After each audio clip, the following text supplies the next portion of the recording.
வணக்கம். உங்களோட வாழ்க்கையில சில விஷயத்த நல்லதுன்னு நினைச்சா கூட அது நல்லதாவே இருந்தா கூட சில இடத்துல அதை நீங்க வெளியில பேசாம இருக்கிறது தான் உங்களுக்கு நல்லதுங்க. ஏன்னா இங்க நிறைய பேரு வெகுளித்தனமா என்ன பேசணும் என்ன பேசக்கூடாதுன்னு தெரிஞ்சு ஒரு இடத்துல பேசிடுவாங்க. இன்னும் சொல்ல போனா நல்லது தானே நான் பேசினேன், இதனால என்னங்க பிரச்சனை வரப்போகுதுன்னு உங்க மனசுக்கு தோணலாம். ஆனா இங்க நீங்க வெகுளியா இருந்தீங்கன்னு வச்சுக்கோங்களேன், உங்க தலையில மிளகா அரைச்சிட்டு போய்கிட்டே இருப்பாங்க. ஸோ உங்களோட வாழ்க்கையில பேச வேண்டிய இடத்துல பேசுங்க. சில இடத்துல நல்லதாவே இருந்தாலும் பேசாம அமைதியா இருக்கிறது தான் உங்களுக்கு நல்லதுங்க. ஸோ அந்த இடத்துல நீங்க மட்டும் பேசுனீங்கன்னு வச்சுக்கோங்களேன், அதிக பிரசங்கி அப்படின்னு உங்களை ஒரு ஓரமா ஒதுக்கி வச்சிருவாங்க. ஜாக்கிரதையா இருந்துக்கோங்க. இங்க தெரிஞ்சே தவற விட்டாலும் சரி, தெரியாம தவற விட்டாலும் சரிங்க, சில விஷயங்கள் உங்களுக்கு மறுபடியும் கிடைக்காது அப்படிங்கிறத புரிஞ்சுக்கோங்க. நிறைய பேர் அன்பு பாசம் எல்லாமே இருக்கும்போது அதை அலட்சியப்படுத்துவாங்க, இல்லாத போது ஏண்டா விட்டுட்டோம் அப்படின்னு சொல்லி வருத்தப்படுவாங்க. ஸோ உங்களோட வாழ்க்கையில தெரிஞ்சோ தெரியாமலோ என்னைக்குமே உங்களுக்கு பிடிச்ச அன்பான சில பேரை சில விஷயங்களை எதுக்காகவும் விட்டு கொடுத்துறாதீங்க. கடைசியில மறுபடியும் அது கிடைக்குமான்னு கேட்டா அது கேள்விக்குறி தான். ஸோ உங்க வாழ்க்கையில உங்களுக்கு தேவையானதை நீங்க தான் பிடிச்சி வச்சுக்கணுமே தவிர அடுத்தவங்க உங்களுக்காக கொண்டு வந்து கொடுக்க மாட்டாங்க. புரிஞ்சுக்கோங்க. இங்க உறவுகளுக்குள்ள எவ்வளவுதான் சண்டை வந்தாலும் பிரச்சனை வந்தாலும் தயவு செஞ்சு மூணாவது மனுஷங்களை உங்களுக்குள்ள நீங்க மூக்க நுழைக்க வைக்காதீங்க. இல்ல உங்களோட பிரச்சனையை கொண்டு போய் அடுத்தவங்க கிட்ட சொல்லி அவங்கள தீர்த்து விட சொல்லி என்னைக்குமே சொல்லாதீங்க. தெளிவா யோசிச்சு பாருங்க. காட்டுல இருக்கிற சிங்கம் இருக்கு பாத்தீங்களா, அந்த சிங்கத்துக்குள்ள சண்டை வந்துச்சுன்னா அதுங்களே பேசி சமாதானம் பண்ணிக்கும். என்னைக்குமே நாய்களை நடுவுல நுழைய விடாது. யோசிச்சு பாருங்க. நான் யாரை சொல்றேன் அப்படிங்கிறது உங்களுக்கு தெளிவா புரியும். உங்களுக்குள்ள பிரச்சனை வந்துச்சு அப்படின்னா அதை மூணாவது மனுஷரை வச்சு சரி பண்ணணும்னு நினைச்சீங்கன்னு வச்சுக்கோங்களேன், நீங்க ஒரு விஷயமா சொல்றத அவங்க 9 விஷயமா போய் அடுத்தவங்க கிட்ட சொல்லி உங்களுக்குள்ள இருக்கிற சின்ன விரிசலை பெருசு பண்ணிடுவாங்க. ஸோ ஞாபகம் வச்சுக்கோங்க, உங்களை சுத்தி இருக்கிற எல்லாருமே நல்லவங்க அப்படின்னு நீங்க நினைக்காதீங்க. நல்லவங்கங்கிற வேஷத்துல இருக்கக்கூடிய சில மனுஷங்க தான் நம்மளை சுத்தி இருக்கிறாங்க. ஞாபகம் வச்சுக்கோங்க. உங்களை மனசுல இருக்கக்கூடிய வழிகளை மறந்துட்டு சிரிச்சுக்கிட்டே வாழ்றதுக்கு பழகிக்கோங்க. ஏன்னா நீங்க எல்லாருக்கிட்டையும் மனசுல இருக்கிற வேதனையை போய் சொல்லி ஷேர் பண்ணி அழுது புலம்புறதுனால இங்க ஒண்ணுமே நடக்க போறது கிடையாதுங்க. இன்னும் சில பேர்கிட்ட ஆறுதல்ங்கிற பேர்ல சில விஷயங்களை சொன்னீங்கன்னு வச்சுக்கோங்களேன், அவங்க அதை பெருசுப்படுத்தி அதை பார்த்து ரசித்து சிரிக்கிற உலகம் நம்மளை சுற்றி இருக்கிற உலகம். ஸோ முடிஞ்ச வரைக்கும் சுற்றி இருக்கிற எல்லாருமே நல்லவங்கன்னு நினச்சி அவங்க கிட்ட சில விஷயங்களை ஷேர் பண்ணுற பழக்கம் உங்ககிட்ட இருந்துச்சுன்னா அதை அடியோட மறந்துடுங்க. தனியாக மனசில் இருக்கிற வேதனையை கூட கொஞ்ச நேரம் அழுது தீர்த்துட்டனா தீர்ந்து போயிடுங்க. நீங்கள் அடுத்தவங்க கிட்ட சொன்னீங்கன்னு வச்சுக்கோங்களேன், அதை பெருசு பண்ணி கடைசியில் உங்கள் பிரச்சனையை பெரிய பிரச்சனையாக தீராத பிரச்சனையாக கொண்டு வந்து விட்டுருவாங்க. முடிஞ்ச வரைக்கும் உங்கள் பிரச்சனையை நீங்களே பேசி சரி பண்ண முயற்சி பண்ணுங்க. அடுத்தவங்க கிட்ட ஆறுதல் அப்படின்னு போனீங்கன்னா கடைசியில் சிக்கலில் சிக்க வேண்டிய ஒரு நிலைமை வந்துடும். ஜாக்கிரதையாக இருந்துக்கோங்க. நீங்கள் யார்கிட்ட பழகுறீங்க அப்படிங்கிறது இங்கே முக்கியம் கிடையாதுங்க. அவங்க கிட்ட என்ன கற்றுக்க போகிறீங்க அப்படிங்கிறது தான் இங்கே முக்கியமான விஷயம். நல்லவங்க கிட்ட நீங்கள் பழகுனீங்கன்னு வச்சுக்கோங்களேன், யாரையும் ஏமாத்தாமல் இருக்கிறதுக்கு கற்றுக்கலாங்க. கெட்டவங்க கிட்ட நீங்கள் பழகுறீங்கன்னு வச்சுக்கோங்களேன், யாருக்கிட்டையும் ஏமாறாமல் இருக்கிறதுக்கு நீங்கள் கற்றுக்கலாம். ஆக மொத்தம் நீங்கள் யார்கிட்ட பழகுனாலும் சரி அவங்க கிட்ட இருக்கிற நல்ல விஷயங்களை மட்டும் எடுத்துக்கோங்க. தேவையில்லாத விஷயங்களை விட்டு தள்ளிட்டு போயிடுங்க. எல்லா மனுஷங்க கிட்டையும் நல்லதும் இருக்கும் கெட்டதும் இருக்குங்க. இவங்க அப்படியே வடிகட்டுன நல்லவங்க, இவங்க அப்படியே வடிகட்டுன கெட்டவங்கன்னு யாரையுமே நம்ம ஃபில்டர் பண்ணி சொல்ல முடியாது. ஸோ எல்லார்கிட்டையும் இருக்கிற நல்ல விஷயங்களே இருக்கிற பாடத்தையும் கெட்ட விஷயத்துல இருக்கிற பாடத்தையும் புரிஞ்சுக்கிட்டு உங்க வாழ்க்கையை நீங்க லீட் பண்றதுக்கு அந்த அனுபவத்தை பயன்படுத்திக்கோங்க. என்னை யாருமே புரிஞ்சிக்கலையே அப்படின்னு சொல்லி வருத்தப்படுறத தயவு செஞ்சு நிறுத்திடுங்க. ஏன்னா உங்களுக்கு சரின்னு படுறத செஞ்சுட்டு திருப்தியா வாழ்றதுக்கு முயற்சி பண்ணுங்க. உங்களை எடை போடுறதுக்கு அடுத்தவங்க ஒன்றும் எடை தராசு கிடையாதுங்க.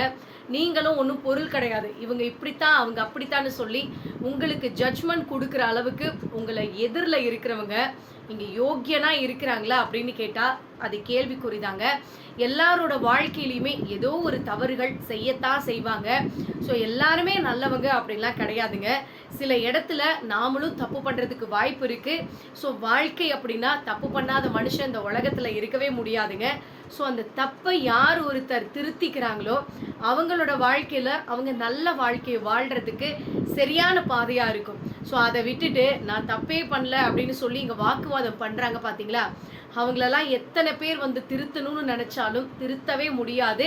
அது வேஸ்ட் ஆஃப் டைம் தான். ஸோ என்றைக்குமே அடுத்தவங்க என்ன சொல்லுவாங்க, இவங்க என்ன சொல்லுவாங்க, என்னை யாருமே புரிஞ்சிக்கல அப்படிங்கிற மனநிலை உங்களுக்கு இருந்துச்சு அப்படின்னா அதை விட்டு தள்ளுங்க. அடுத்தவங்க என்ன வேணாலும் நினச்சிட்டு போகிறாங்க. உங்கள் வாழ்க்கையில் கஷ்டம், நஷ்டம், பிரச்சனை, சந்தோஷம் எல்லாத்தையும் அனுபவிக்க போகிறது நீங்கள் தான். ஒரு கஷ்டம் வந்துச்சுன்னா அதை ஹேண்டில் பண்ண போகிறது நீங்கள் தானே தவிர எல்லாரும் வந்து உங்களுக்காக நிற்பாங்களான்னு கேட்டால் கிடையாதுங்க. அதுவும் உங்களை கமெண்ட் பண்ணுறவங்க, உங்களை தப்பாக பேசுகிறவங்க, இவங்கெல்லாம் உங்களை எட்டி கூட பார்க்க மாட்டாங்க. ஸோ அந்த மனுஷங்களுக்கு வேலையே நம்மளை கமெண்ட் பண்ணிகிட்டு இருக்கிறது தான். அவங்க வாழ்க்கையை திரும்பி பார்த்தீங்கன்னா 1% கூட அவங்க வாழ்க்கையில் முன்னேற்றம் இருக்கவே இருக்காது. நீங்கள் உங்கள் வாழ்க்கையில் திரும்பி பார்க்காத போங்க, அத்தனை பேரும் உங்களை திரும்பி பார்க்குற அளவுக்கு நீங்கள் வாழ்க்கையில் உயர்ந்திருப்பீங்க. ஞாபகம் வச்சுக்கோங்க. உங்களுக்கு கிடைக்கிற அளவுக்கு அனுபவ காட்சிகளை எல்லார்கிட்டையும் நீங்கள் போய் ஷேர் பண்ணணும் அப்படின்னு சொல்லிடாதீங்க. ஏன்னா சில பேர்கிட்ட வார்த்தைகள் நம்ம சொல்லிடுவோம், எனக்கு இப்படி நடந்துச்சு அப்படி நடந்துச்சுன்னு சொல்லி எல்லா எக்ஸ்பீரியன்ஸும் சில பேர்கிட்ட நீங்கள் போய் ஷேர் பண்ணிடுவீங்க.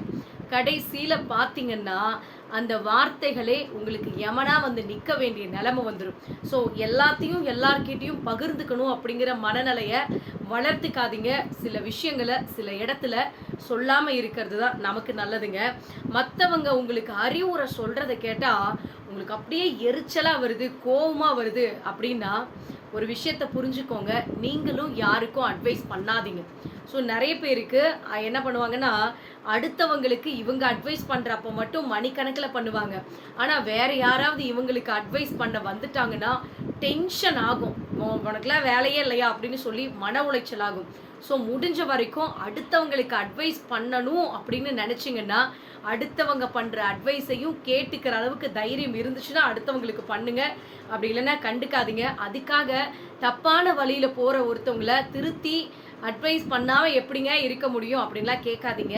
அந்த இடத்துல அவங்களுக்கு நீங்கள் அறிவுரை சொல்கிறது சரிதான்.